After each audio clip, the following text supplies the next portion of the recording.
Dapatkan motivasi hidup untuk raih sukses sejati dalam Smart Motivation. Smart Motivation bersama Eloy Zaluku, the one and only theocentric motivator, sales training, expert and performance consultant. Selamat mengikuti. Halo Smart Listeners dimanapun Anda berada, semoga hari ini merupakan hari terbaik Anda. Kita ketemu lagi di hari Senin ya. Tetapi ini posisinya ada di tanggal 15 Juli 2024. Tengah bulan, nah ini banyak kebiasaan-kebiasaan yang mulai kambuh nih.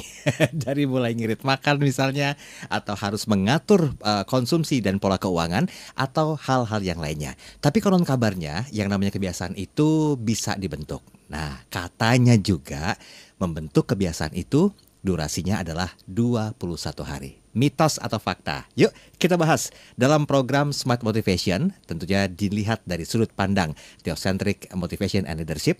Dan saya pun sudah bersama dengan Founder and Master Teacher of TML, Sales Training Expert and Organizational Culture Consultant, ada Pak Eloy Zaluku. Selamat malam Pak Eloy.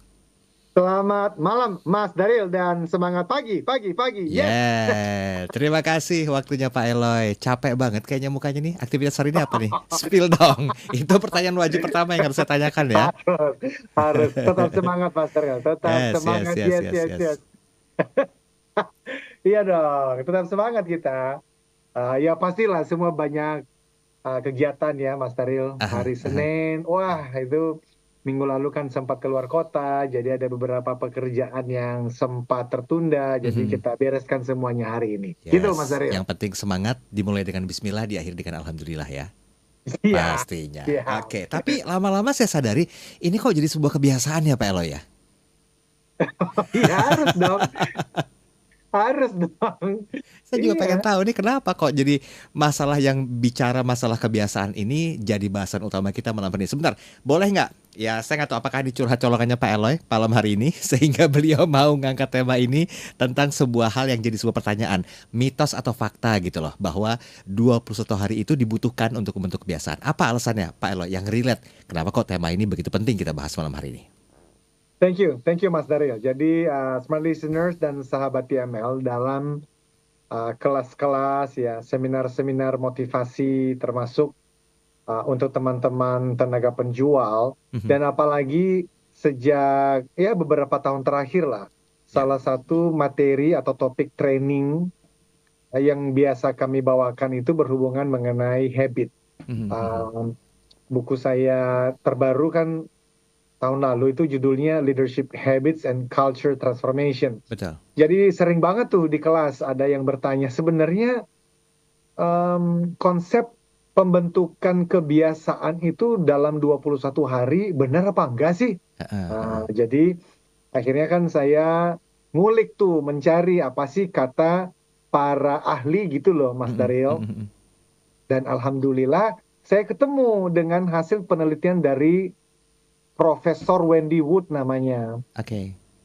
Dan beliau menjelaskan bahwa konsep 21 hari itu adalah mitos. Angka itu tuh berasal dari spekulasi gitu ya. Kesimpulan dari seorang guru self-help bernama Maxwell Maltz. Beliau itu sebetulnya ahli bedah kosmetik dari Amerika Serikat. Dan pada tahun 1960 menuliskan satu buku yang sangat terkenal dan itu menjadi pegangan banyak motivator sampai hari ini. Judulnya Psycho-Cybernetics. Itu semacam sebuah konsep lah yang diperkenalkan oleh Maxwell Maltz ini yang dia klaim dapat meningkatkan citra diri seseorang dan bisa mendapatkan kesuksesan yang memuaskan. Nah, di dalam buku itu dia menyimpulkan bahwa kebiasaan itu dibangun dalam 21 hari. Lalu itu dipakailah sejak buku itu terbit sampai hari ini. Jadi makanya Profesor Wendy Wood mengatakan ini adalah sebuah konsep yang sudah berumur panjang tetapi sebetulnya merupakan kesimpulan yang tidak berlandaskan penelitian yang bisa dikatakan tuh scientific gitu loh Mas Daryl. So malam ini kita akan bahas. Ya. Kalau memang bukan 21 hari, lalu berapa hari gitu. Oke, ya karena saya sempat dengar juga nih ada yang bilang sekitar 18 hari, ada yang bilang 60 hari. Wah, macam-macam deh versinya ya. Tapi berarti ini mitos ya Pak Eloy ya? Oh, ya, dan ya kita lebih percaya pada Profesor Wendy Wood lah ya, dan Oke. beliau itu kan menuliskan buku yang sangat terkenal ya. Ya, Sudah ya. diterjemahkan juga di Gramedia, judulnya Good Habits, Bad Habits. Kalau dalam buku bahasa Inggris versi aslinya, smart listeners bisa mengecek, itu ada di halaman 102. Tetapi kalau yang sudah diterjemahkan oleh Gramedia Pustaka Utama, itu bisa dicek, ada di halaman 125. Sampai Jadi, hafal. ya pasti. Saya mau ketawa ya. Sampai detail banget tuh penjelasannya. Jadi, jadi ya bahkan juga ya ada guru-guru neuroscience yang lain, namanya Andrew Huberman, Oke. juga sebetulnya membahas hal yang sama, bahwa konsep 21 hari itu adalah mitos. Jadi mari Oke. teman-teman, kita tidak lagi memegang konsep itu. Ada perkembangan-perkembangan yang lebih saintifik di tahun-tahun terakhir, dan marilah kita beralih sehingga kita tidak menjerumuskan orang-orang. Ayo bangun habit dalam 21 hari, pasti jadi ya. Nanti ternyata nggak jadi, malah jadi kecewa. Begitu Mas Daryl. Gitu. Ini saya mau klarifikasi dulu nih Pak Eloy nih. Ini masih di ranahnya mitos atau fakta ya. Tapi benarkah berarti mitos juga? Karena kan banyak orang yang ingin membentuk sebuah kebiasaan menuju lebih baik ya. Ini kan depends on what-nya. Karena menurut saya apakah ini tergantung dari kebiasaan yang ingin dibentuk, atau tergantung pada orang yang mencoba membentuk kebiasaan itu? Mitos juga di antara kedua alasan tersebut. Ini saya keren. Harus klarifikasi nih Pak Eloy nih. Kita disclaimer dulu nih. Iya, jadi itu yang justru menjadi kesimpulan dari salah satu ahli namanya Andrew Huberman tadi, Mas Daryl. Dan tadi di awal Mas Daryl juga sudah mention, dan itu betul, bahwa ada yang mengatakan kebiasaan itu dibangun 18 hari, ada yang 30 hari, ada yang 60 hari, ya kan? Dan ya nanti kita akan lihat bahwa benar dua-duanya yang Mas Daryl tadi sampaikan itu, ini tergantung dari kebiasaan apa sih yang lagi dibangun. Dan juga tergantung orang yang lagi ngebangun tuh seperti apa, begitu. Nah itu bahkan kemudian nanti kita bisa lihat ada sebuah penelitian scientific banget nih, Pippa Lely, seorang peneliti yang bekerja sama dengan tadi Profesor Wendy Wood itu, menguji beberapa kali sebuah aksi harus diulang sampai berapa kali sih, sampai akhirnya perilaku atau aksi itu otomatis menjadi sebuah kebiasaan. Nah, jadi gimana? Saya jelaskan sebentar. Boleh, silakan. Kita masih punya 3 menit sebelum kita break sesi pertama ini. Jadi smart listeners, Pippa Lely di dalam penelitian pasca doktoralnya itu membayar 96 mahasiswa di University of London sekitar $40 untuk mengikuti sebuah kajian yang dilakukan selama 3 tahun. Nah, kemudian tiap mahasiswa diminta untuk menyebutkan sebuah perilaku sehat yang saat itu belum dilakukan tetapi ingin dilakukan oleh para mahasiswa itu. Kemudian mereka memilih beberapa peristiwa ya atau suatu aksi perilaku harian dalam kehidupan keseharian mereka yang dapat mereka kaitkan dengan perilaku baru tersebut.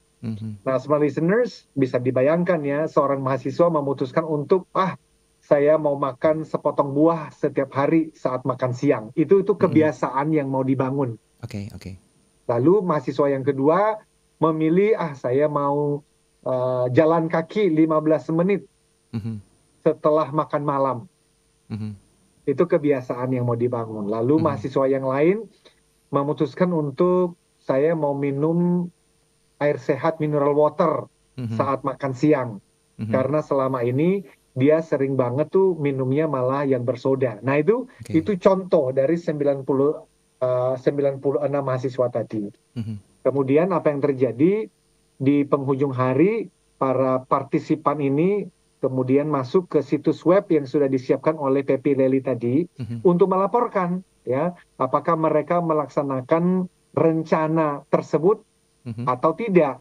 Nah, para mahasiswa juga melaporkan seberapa otomatis sih tindakan itu bagi mereka, sampai seberapa jauh mereka melakukannya tanpa berpikir. Nah, kalau tanpa berpikir itu berarti sudah otomatis. Ya, jadi kebiasaan. Sudah kebiasaan karena dari neuroscience kita sudah bahas sejak awal. Menurut Joe Dispenza, yang namanya kebiasaan adalah ketika tubuh lebih pinter melakukan suatu tindakan daripada pikiran sadar kita. Jadi tanpa berpikir sudah dilakukan. Nah, itu dihitung. Nah, nanti kita lihat hasil penelitiannya. Oke, tapi sesi berikut nggak berhubungan sama hitung-hitungan kan ya? Siapkan kalkulator, jadi kita... Oke, kita break sebentar ya. Nanti kita sambung lagi di sesi berikutnya. Termasuk mungkin Anda punya satu kebiasaan yang Anda lakukan. Boleh sharing ke 0812 11 12 959. Saya nggak tahu apakah kebiasaan Anda itu sudah masuk dalam kategori kebiasaan yang di luar nalar atau tanpa perintah otak, udah langsung otomatis terlakukan karena adanya repetisi yang begitu sering. Nah, nanti kita bahas lebih detail tentang hal tersebut ya. Silakan, live audio visual juga kami tayangkan di kanal YouTube Smart FM. Jangan lupa untuk like dan juga subscribe dan berkomentar di kolom chat yang sudah kami siapkan. Kita break sesaat, kembali setelah komersial berikut ini. Tetap bersama kami.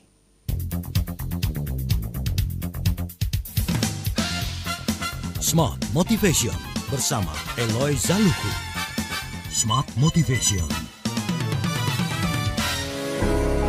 Apakah menjadi trainer, motivator, coach, dan konsultan merupakan impian terdalam yang ingin Anda wujudkan? Eloy Zaluku, founder and master teacher of TML, Theocentric Motivation and Leadership, kembali memberikan kesempatan kepada 25 orang terpilih menjadi Certified Theocentric Motivator Batch 7 tahun 2024. Jadilah Theocentric Motivator and Sales Trainer dengan konsep pelatihan yang menggabungkan pemahaman spiritual dengan ilmu motivasi, neuroscience, dan strategi penjualan yang tepat. Dilaksanakan Jumat dan Sabtu 20 sampai 21 September dan 27 sampai 28 September 2024. Dapatkan potongan hingga 50% dari investasi normal. Segera daftarkan diri Anda di 0813 983 98127. Kesempatan terbatas. Be the next certified Theocentric Motivator.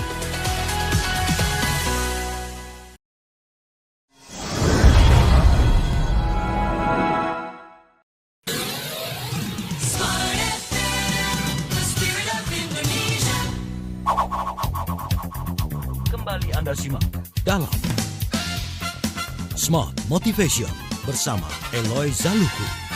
Smart Motivation.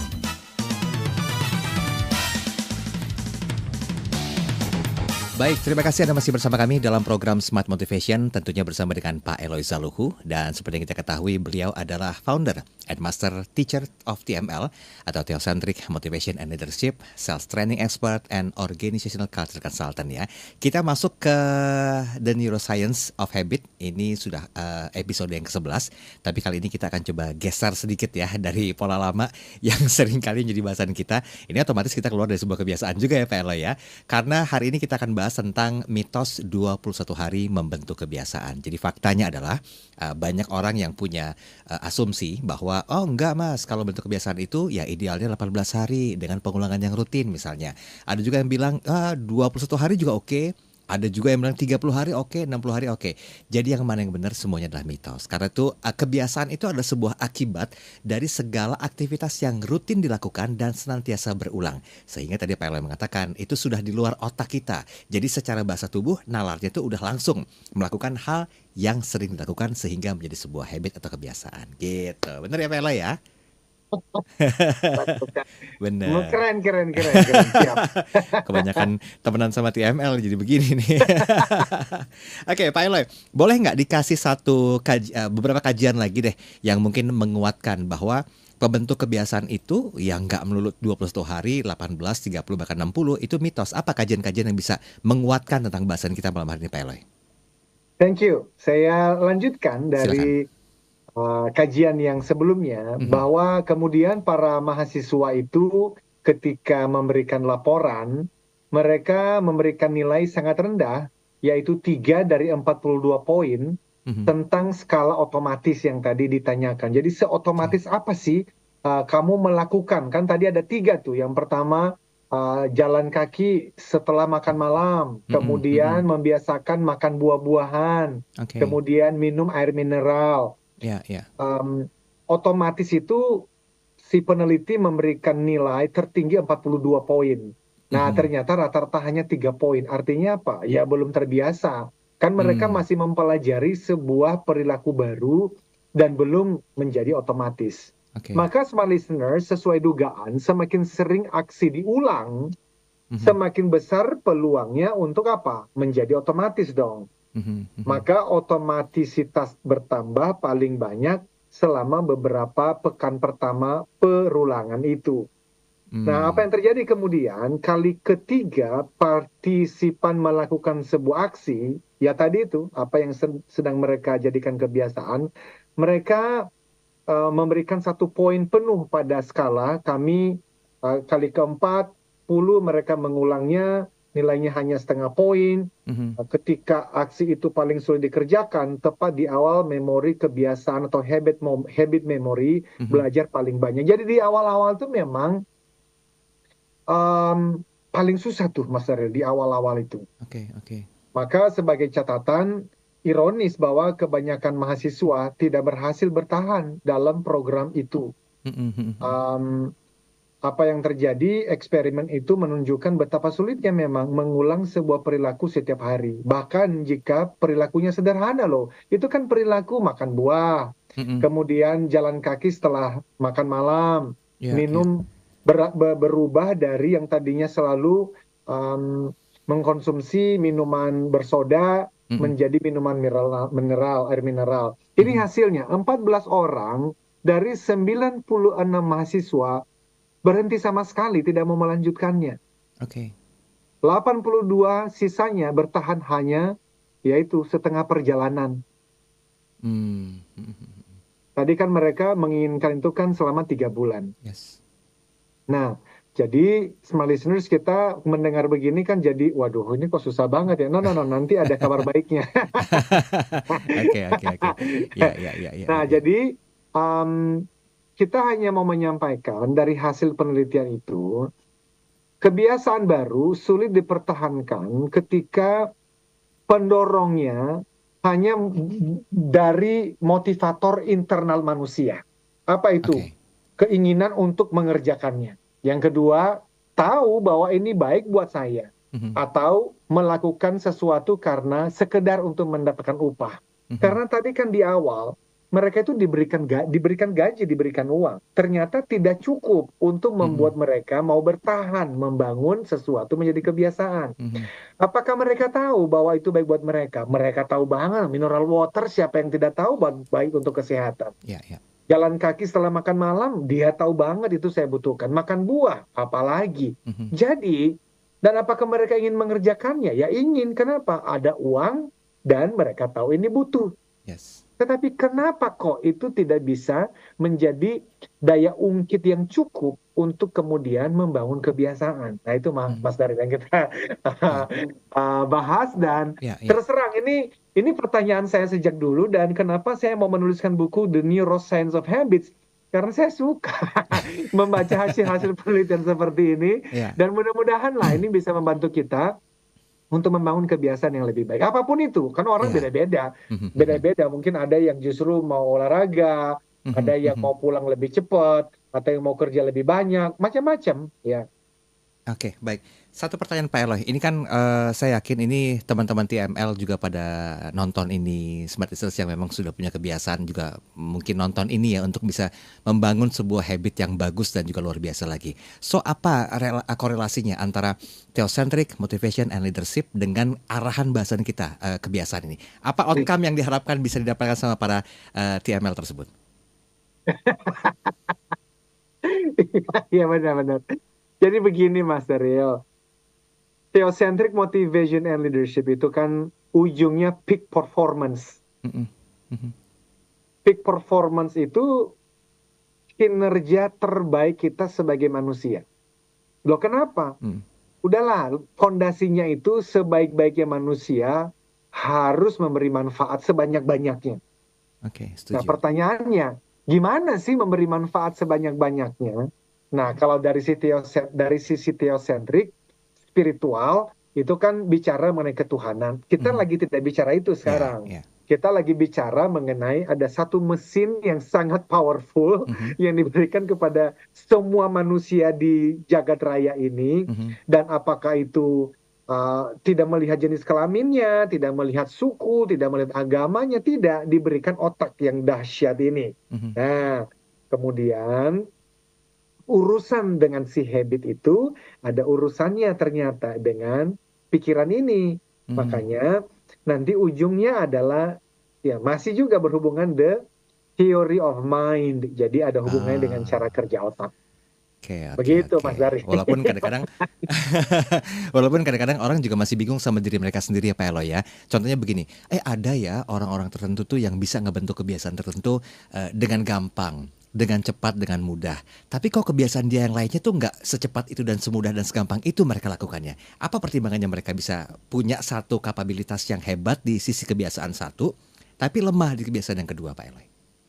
Oh ya, itu saya belajar dari orang bernama um, profesor juga, associate profesor Mhm, Andrew Huberman. oke. Dan dia membagikan bahwa begini, orang yang um, belum berhasil membangun kebiasaan dalam hal berolahraga misalnya, Mhm, mhm, mhm, bukan berarti orang itu tidak bisa membangun kebiasaan di bidang lain, misalnya mhm, mhm, berhubungan dengan latihan musik misalnya. mhm, mhm.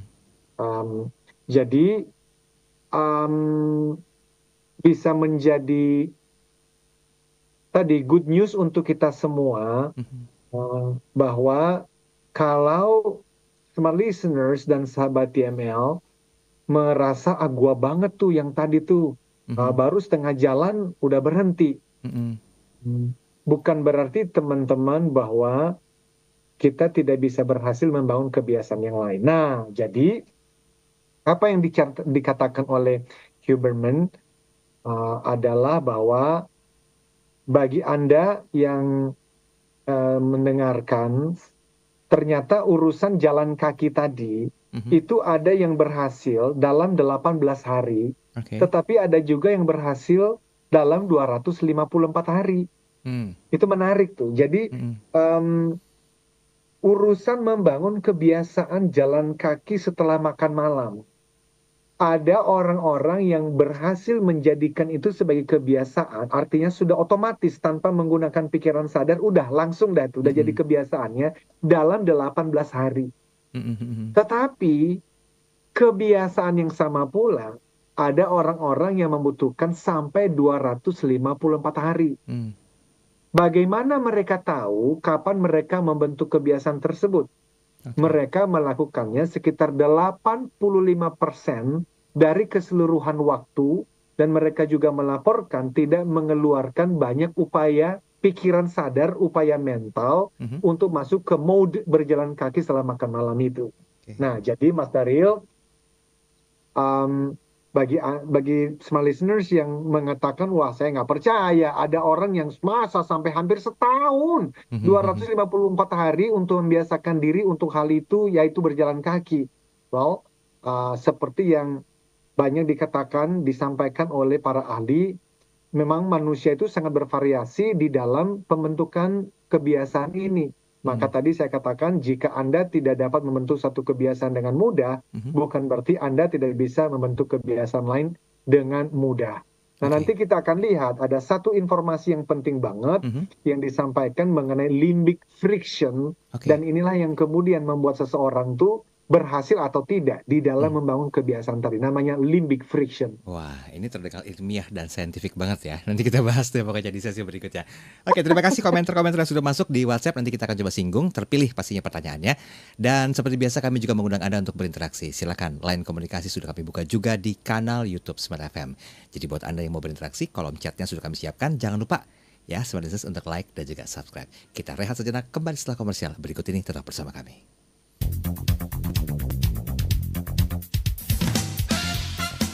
Smart Motivation bersama Eloy Zaluku. Smart Motivation.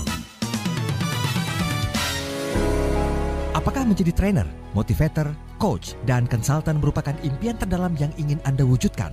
Eloy Zaluku, founder and master teacher of TML, Theocentric Motivation and Leadership, kembali memberikan kesempatan kepada 25 orang terpilih menjadi Certified Theocentric Motivator Batch 7 tahun 2024. Jadilah Theocentric Motivator and Sales Trainer dengan konsep pelatihan yang menggabungkan pemahaman spiritual dengan ilmu motivasi, neuroscience, dan strategi penjualan yang tepat. Dilaksanakan Jumat dan Sabtu 20 sampai 21 September dan 27 sampai 28 September 2024. Dapatkan potongan hingga 50% dari investasi normal. Segera daftarkan diri Anda di 0813 983 98127. Kesempatan terbatas. Be the next certified Theocentric Motivator.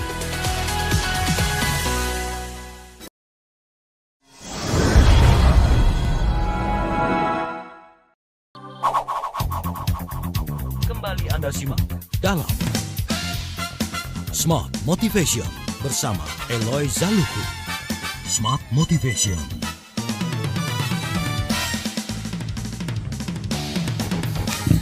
Baik, terima kasih Anda masih bersama kami dalam program Smart Motivation bersama dengan Pak Eloy Zaluku, dan beliau adalah founder and master teacher of TML, Sales Training Expert and Organizational Culture Consultant ya. Mitos 21 hari membentuk sebuah kebiasaan. Ini daripada saya lupa nanya nih. Ini kan kita bicara masalah kebiasaan ya. Ada kebiasaan-kebiasaan yang positif yang ujung-ujungnya juga bisa membangun diri kita dari yang tadinya fixed mindset menjadi sebuah growth mindset, menjadi posisi yang lebih baik, aktivitas juga lebih oke gitu loh. Tapi kalau kebiasaan satu ini gimana Pak Eloy? Yang negatifnya deh, simpel misalnya kebiasaan bolos gitu.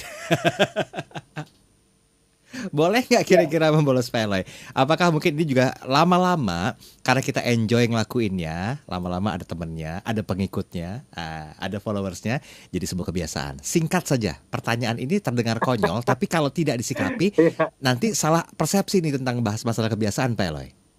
Oke. Benar Mas Daryl, kalau bolos-membolos di sekolah dan di tempat pekerjaan, ya bisa. Itu bisa menjadi kebiasaan yang negatif. Yes. Tetapi justru juga yang kemudian berhubungan dengan membolos, tetapi kabar baik menurut Wendy Wood di dalam buku Good Habit and Bad Habits tadi, beliau menemukan bahwa bagi orang-orang yang sudah membangun kebiasaan, lalu kemudian membolos selama satu kali, dua kali, itu ternyata tidak merusak kebiasaan yang sudah sempat dibuat. Jadi, bagi orang yang sudah terbiasa berjalan kaki setelah makan malam, katakan 10 hari berturut-turut, kemudian harus pergi keluar kota, dan tidak memungkinkan dia untuk melakukan kebiasaan itu di hari ke-11, 12, bahkan 13. Kadang-kadang orang berpikir, hancur deh gue udah capek-capek bangun kebiasaan 10 kali, udah deh harus mulai dari nol lagi. Nah ternyata yang namanya habit memory itu tetap menyimpan memori 10 hari tadi, sehingga ketika seseorang baru di hari ke-14 melanjutkan lagi kebiasaan tadi, walaupun sudah sempat bolos 3 kali, itu tidak apa-apa dari penelitiannya Wendy Wood. Dia tidak memulai dari nol. Tetapi jangan juga dia bilang, namun ini jangan sampai dijadikan alasan untuk bermalas-malasan. Udah 10 hari, udahlah nanti toh kalau saya mulai lagi, tidak memulai dari nol. Enggak juga, karena kalau kelamaan, itu betul bisa memulai dari nol. Jadi sekali-sekali membolos, dan itu nanti ada hubungannya dengan tadi yang saya sampaikan mengenai friction, tidak apa-apa. Itu kabar baiknya. Lalu kemudian hal yang lain yang saya mau sampaikan dari penelitian ini Mas Daryl, dalam kajian tentang pembentukan kebiasaan, perilaku berbeda memerlukan jumlah perulangan yang berbeda pula. Ya kan? Untuk makan sehat, partisipan kira-kira harus mengulang aksi itu selama 65 hari. Ini rata-ratanya dari hasil penelitian ini. Jadi untuk makan sehat ini saya bersama dengan istri. Ini kalau istri saya sudah bisa dikatakan tuh sudah kebentuk lah habitnya makan sehat. Saya baru ikut-ikutan tuh bukan ya 2 minggu lah. Oh itu masih belum Mas Daryl. Saya masih cheating gitu loh. Kayak tadi balik Mbak masak bakwan goreng itu kan enak. Nah, padahal kan nggak boleh makan goreng-gorengan nih kalau yang makan sehat ini. Jadi ya keras ada ya. juga. Iya, gorengan kan keras ya, dimakan juga susah ya. Iya benar.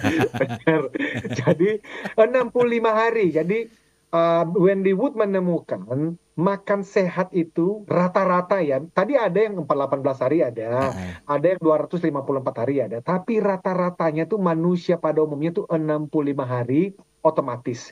Tapi kalau untuk air mineral, minuman sehat, itu rata-rata 59 hari. Tetapi kalau olahraga, ini menarik. Gimnastik kan fitness sekarang ada di mana-mana Mas Daryl. Betul. Dan biasanya tuh di bulan Januari, di bulan Februari, itu semua itu penuh, jor-joran, berani bayar. Nanti udah datang bulan Maret, udah hilang tuh, nggak ada, jarang yang datang lagi. Nah memang ternyata dari penelitiannya Wendy Wood, rata-rata untuk olahraga rutin itu butuh waktu 91 hari. Setuju. 91 hari itu berarti 3 bulan tuh. Nah tapi kalau tadi kemudian ternyata di hari ke-32, 33, 34 lagi nggak bisa. Mungkin sakit atau kemudian ada pekerjaan yang nggak bisa ditolak. Wendy Wood menemukan dari penelitiannya nggak apa-apa. Nanti di hari berikutnya itu kamu tidak memulai lagi dari nol karena sudah ada namanya habit memory. Cuman jangan keterusan 2 minggu sebulan, ya jangan. Hitungan hari masih oke katanya gitu Mas Daryl. Oke, betul. Tapi kalau gym tuh 2 hari 3 hari nggak datang ya, selain rest day itu udah harus mulai dari nol lagi. Capeknya, malesnya tuh sama kayak kita mulai awal. Iya. Faktanya begitu PL. Oke, kita ke WhatsApp PLS sebelum kita bahas masalah limbic friction ya nanti di sesi berikutnya ya. Ini sudah ada sebentar tadi sudah ada Ibu Mutmainah. Selamat malam Pak Eloy dan juga Mas Daryl. Jujurnya saya memulai sebuah kebiasaan untuk bangun pagi. Itu sulit sekali karena mengingat saya selalu bisa tidur di atas jam 1 atau jam 2 pagi. Sedangkan jam 4:30 pagi harus bangun untuk sholat subuh. Tetapi saya niatkan itu dalam hati untuk bisa merubah satu perubahan baik dalam diri, yaitu lebih enak untuk menghirup udara pagi, kemudian juga harus mandi pagi biar segar dan juga bugar, dan tidak tidur sehingga langsung beraktivitas. Nah intinya adalah apapun yang kita lakukan untuk melakukan sebuah perubahan, dasarilah dengan niat dan tujuan di ujung perubahan tersebut. Pasti bismillah lancar perubahannya dan menjadi sebuah kebiasaan. Oke. Komentar apa? Ya. Alhamdulillah, selamat Ibu. Ini Ibu ya? Maaf. Ya, Ibu Mutmainah. Ya, jadi Ibu termasuk orang yang beruntung, ya kan? Karena dari penelitian Wendy Wood tadi justru ingin mengerjakannya, tahu bahwa itu baik dan ingin mendapatkan upah, itu tetap tidak menjamin seseorang berhasil membangun kebiasaan. Jadi willpower, niat saja itu tidak cukup dari sisi psikologi ini. Tapi ya mungkin saja karena Ibu kan ada hubungannya dengan spiritual nih. Bisa jadi ada power yang berbeda di sana sehingga itu kemudian bisa terbangun. Nah, tapi sekali lagi ini kita hasil penelitian dari keilmuan neuroscience dan psikologi yang tadi justru menemukan ingin banget mengerjakannya, betul. Tahu nggak ini bahwa baik untukku, betul. Inginkah mendapatkan upah? Yes. Jadi ada niat di sana, ada willpower di sana. Ternyata nggak berhasil membangun kebiasaan yang diinginkan itu. So, apakah ada faktor-faktor lain yang membuat Ibu ternyata saya bisa tuh? Bisa jadi dari sisi spiritualnya. Begitu Mas Daryl. Oke, baik. Yuk, back to the topic Pak Eloy tentang limbic friction tadi sebelum kita habis di sesi ketiga ini. Ya. Jadi, limbic friction ini adalah misteri mengapa orang-orang tertentu dapat membentuk kebiasaan tertentu dengan lebih mudah dibandingkan kebiasaan lainnya. Oke. Nah, mungkin ada hubungannya nih dengan bagaimana orang-orang mengelola apa yang disebut dengan limbic friction. Ini merupakan istilah yang diperkenalkan oleh seorang ahli namanya Andrew Huberman. Beliau adalah seorang neuroscientist dan juga seorang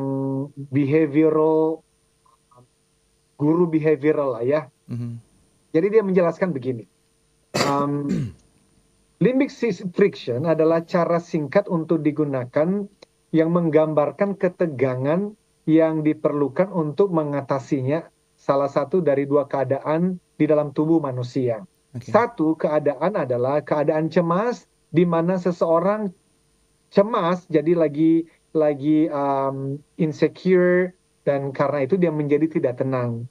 Nah, karena tidak tenang, tidak rileks, maka kemudian dia tidak bisa mengerjakan kebiasaan-kebiasaan yang tadi sudah dirancang atau direncanakan dari awal. Ada niatnya, ada. Tapi ternyata di dalam diri manusia ini kadang-kadang ada rasa cemas tentang sesuatu hal, dia menjadi tidak rileks, maka dia tidak fokus pada apa yang diniatin tadi, ya kan? Nah, bisa jadi ibu yang tadi bercerita, sebetulnya itu sudah jadi kebiasaan sejak kecil, bisa jadi. Sehingga walaupun ibu tidur di jam 1 pagi, subuh, tetapi karena sudah terbentuk, diajarkan orang tua sejak dari kecil, maka bahkan tanpa menggunakan waker atau alarm di pagi hari pun, itu tubuh itu sudah membangunkan. Artinya sebenarnya sudah jadi kebiasaan sejak dulu. Nah, jadi itu tadi kecemasan. Keadaan lainnya adalah ketika seseorang merasa terlalu lelah atau malas dan tidak termotivasi. Dua hal ini kemudian yang disebut oleh Huberman sebagai limbic friction. Nah, sebetulnya di podcastnya beliau, itu dia kemudian mengajarkan bagaimana mengelola dua kondisi friction ini. Yang pertama lagi cemas, secara emosi lagi tidak siap untuk menjalankan kebiasaan baru tadi, atau lagi lelah, lagi males. Nah, kedua kondisi tersebutlah, Mas Daryl, kemudian dia sebut sebagai too alert, terlalu waspada tentang suatu keadaan, atau sebaliknya, terlalu tenang, too calm. Nah, jika Anda mau berhubungan dengan fungsi sistem saraf, atau dia sebut autonomic nervous system, ini sekumpulan neuron, hormon, dan bahan kimia di otak dan tubuh manusia, itu akhirnya tuh kayak, ya, emosi manusia itu bisa berjalan seperti itu, dari too alert atau justru too calm, terlalu stres, terlalu cemas, atau justru terlalu malas untuk melakukan sesuatu. Nah, kondisi seperti ini kemudian yang harus dikelola, dan itulah kemudian yang diajarkan di dalam kelas-kelas dari Huberman tadi. Seperti itu, Mas Daryl. Baik. Ini tanggung, kita mau lanjutin karena sudah hampir break di menit yang ke-44 ini ya. Kita break sebentar Pak Eloy ya. Nanti biar lebih maksimal ngebahas, karena saya yakin masih banyak ulasan yang penting yang kita akan singgung. Masih berhubungan dengan mitos 21 hari dalam hal pembentukan kebiasaan. Nah, sebenarnya Anda jangan kemana-mana. Kami kembali setelah komersial. Berikut ini tetap bersama kami.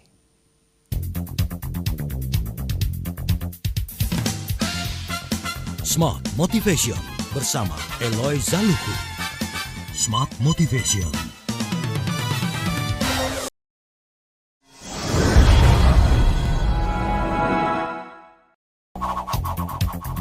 Kembali Anda simak dalam Smart Motivation bersama Eloy Zaluku.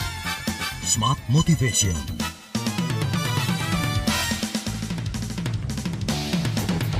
Oke, baik, terima kasih Anda masih bersama kami dalam program Smart Motivation, tentunya bersama dengan founder and master teacher of TML, sales training expert and organizational culture consultant ya Pak Eloy Zaluhu. Kita masih bicara masalah mitos 21 hari membentuk sebuah kebiasaan. Nah, ini memang sudah kita ketok palukan bahwa apapun yang mungkin menjadi sebuah pendapat orang itu beda-beda ya, tergantung tingkat keberhasilan mereka.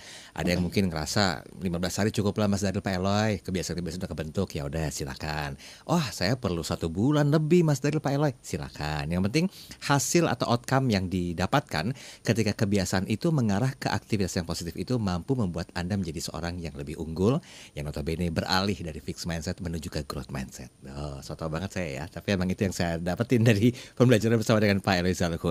Pak Eloy, boleh nggak kita singgung sedikit ini masalah theory of mind-nya bagaimana, karena ini relate banget nih dengan hal yang berhubungan dengan 21 hari mitos membangun kebiasaan, Pak Eloy. Yes, betul Mas Daril. Dan silakan smart listeners nanti bila ada pertanyaan-pertanyaan monggo ya. Ya. Jadi sebetulnya yang kita bicarakan ini sangat berhubungan dengan cara kerja otak. Dan saya pernah belajar dari seorang ahli lain namanya John Melton. Beliau ini mengajarkan mengenai the theory of mind. Dan di dalam theory of mind itu nantinya ada namanya pikiran sadar dan pikiran bawah sadar. Yes. Nah, silakan smart listeners bayangkan sajalah, imajinasikan kalau suatu hari ya Anda pulang dari kantor, selain mendengarkan berita atau talk show yang keren-keren dari Radio Smart FM seperti ini, teman-teman ternyata mendengar sebuah lagu. Dan lagu itu ternyata berhubungan dengan pengalaman masa lalu, ya kan? Dan apa yang terjadi sih, apa yang Anda rasakan ketika Anda mendengarkan lagu ya dulu masa SMA, dan itu mengingatkan dengan mantan pacar mungkin, maka yang terjadi adalah ada respon tertentu. Itu bisa respon emosional, perasaan tertentu, entah senang, entah sedih. Dan setelah meresponi lagu tersebut, ada yang kedua, mengidentifikasi. Ya, jadi identifikasi dengan indera kita. Ya, misalnya bahkan dengan apa yang kita dengar, tetapi kadang-kadang indera itu juga bisa berhubungan dengan kita bertemu seseorang, ada aroma parfum, atau misalnya ketika kita lewat satu tempat tertentu atau di depan rumah seseorang, ada aroma masakan yang mengingatkan kita pada mama misalnya. Nah itu semua yang saya bicarakan ini ada hubungannya dengan pikiran bawah sadar. Dan nanti yang sedang dikejar waktu membangun kebiasaan itu kan supaya kemudian itu tersimpan di pikiran bawah sadar itu, Mas Daril. Maka kemudian John Melton dia menceritakan bagaimana dia pernah menemukan sebuah kolon itu seperti parfum merek tertentu, aromanya sangat unik, dan sampai hari ini ketika dia mencium aroma kolon tersebut, dia mengidentifikasi kolon tersebut dengan ibunya. Respon John adalah memikirkan ibunya, dan ia memiliki semacam perasaan rindu terhadap ibunya. Semua perasaan itu selalu mengingatkannya ketika ia masih kecil. Nah, ini lagi berbicara mengenai bagian dari cara kerja otak, smart listeners. Dan itu nanti berhubungan dengan apa yang kita bicarakan ini. Makanya judul buku yang sedang saya siapkan ini adalah The Neuroscience of Habits. Neuron itu adalah saraf. Neuroscience, jadi cara kerja otak yang kemudian nanti terbentuklah kebiasaan-kebiasaan itu. Sampai di situ dulu Mas Arya. Oke, baik. Kita ke WhatsApp dulu ya Pak Eloy ya. Ini ada Pak Iskandar. Malam Pak Eloy dan juga Mas Daril. Setuju dengan statementnya Pak Eloy tadi bahwa kebiasaan itu bisa dibentuk tidak melulu hanya dalam hitungan hari. Bahkan mungkin juga waktu yang tidak menentukan, tetapi tergantung bagaimana niat kita untuk bisa membuat dan juga membentuk kebiasaan-kebiasaan tersebut. Oke, baik. Ini nanya dulu nih Pak Eloy, ini satu nonem ya. boleh nggak menanyakan tentang bagaimana membentuk kebiasaan anak agar punya habit yang baik sehingga ketika dia remaja nanti mampu memanage dirinya dengan kebiasaan-kebiasaan yang sudah dipupuk di masa kecilnya. Bagaimana peran orang tua Pak Eloy? Dan boleh nggak belajar dari kehidupan rumah tangga Pak Eloy tentang kebiasaan ini? Ayo. Silakan. Keren banget. Iya, iya, iya. Dua hal Mas Daryl, dan rasanya sih ini sampai kita selesai akan membahas ini karena saya senang sekali dengan pertanyaannya.